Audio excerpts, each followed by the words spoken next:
So here's the thing. The fourth dimension is time. Okay.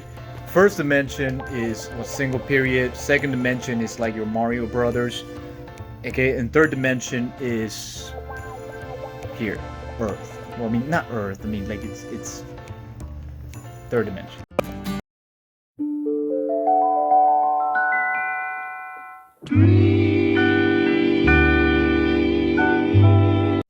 Okay, so in the biblical narratives, when it comes to marriages, when it comes to finding the right one, God has an appointed one for you. He has the right person for you.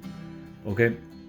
However, what happens if you get married and you get divorced, or the person that you married passes away, that person dies? Then what do? Well, that's that's the reason why I don't think that God has one person for you. You know, I do believe that there's an appointed one. Okay, there is a person that you are meant to marry and have children with. But okay, check it out for a minute. Okay, check it out. An appointed one is more of somebody that is assigned to you to fulfill your purpose. Not that the person is going to fulfill your purpose, but it's going to help you fulfill your purpose as you go on your journey, right? With that being said, let's say you die or she dies, right? Then she doesn't remain unmarried. Like there is still another person that goes in.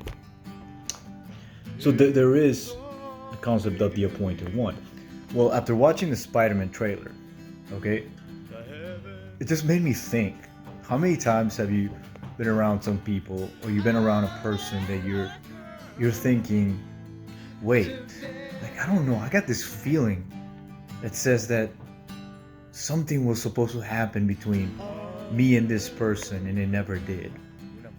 Have you ever been around that person and be like, I don't know why, I just feel like something was supposed to happen and it never did, you know? So here's the thing, all right? What if the appointed one that you married, right? You married happily ever, whatever, okay? What if you are living in a place where there were two appointed ones, and the one that you married was just one of the appointed ones, but there could have been a decision that you made that altered your whole entire eternity to you getting to the other one, like in a different timeline is what I'm saying. Okay, anyways, that's just crazy. Look, that's just a theory of mine. I'm not saying it's true. I'm just telling you that, yeah, that's it. Okay, oh yeah, I was here to I was gonna make a video about sex before marriage, and I ended up talking about this whole theory of appointed ones.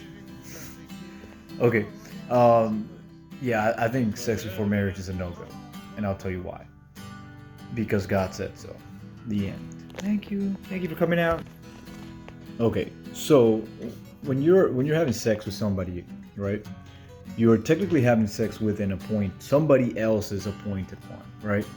And what happens is you're creating soul ties, right? You're creating the soul ties, and then a year later you realize, man, like this thing ain't working out, and I want to leave this relationship, but I can't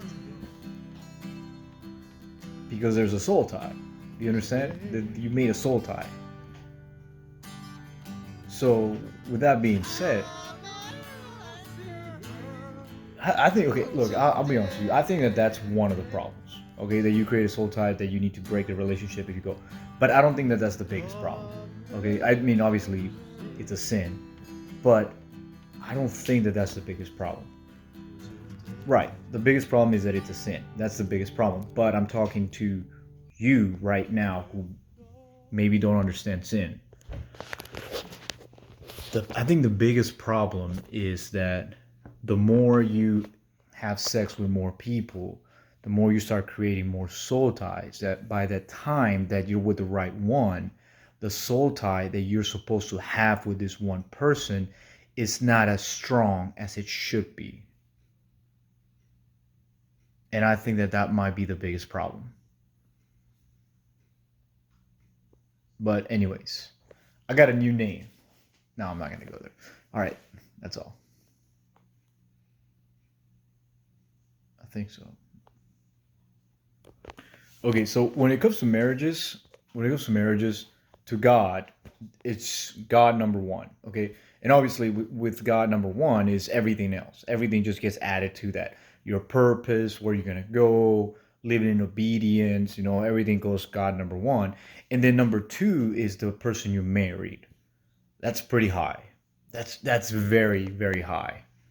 To say number two is the person you married, like right after one, that's very important in the eyes of God. God says a man would leave his wife, would leave his wife, would leave his dad and mom to be with his wife, and they will become one flesh.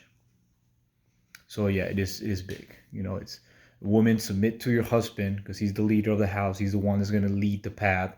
And then husband, give your life for the woman like Jesus gave his life for the church. So it goes it's both ways. All right. God bless.